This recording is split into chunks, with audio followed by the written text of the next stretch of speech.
wanaagsan saaxiibayaal soo dhawaada maanta jawiga qaabku qurux badan oo jeedaan waxa aan u soconayno kusoo tukano masjidka Putrajaya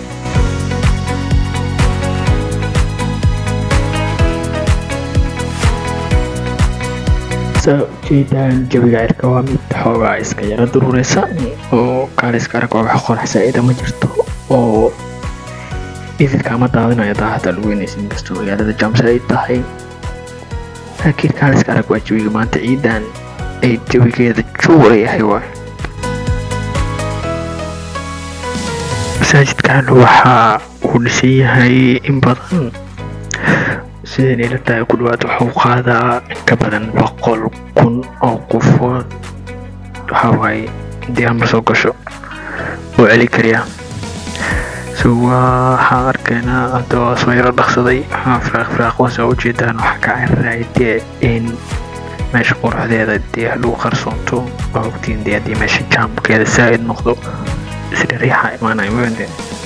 marka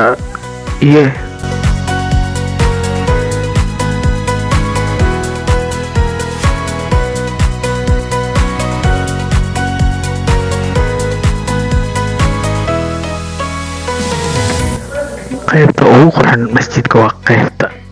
jawigeeda kaaliska arag waxa waaye dugdug waa indhahu macyaa buujida meesha dhan daruur waxa waaye iyo dugdug kaaliska arag indhaha waa qurxoon yihiin maasha allah.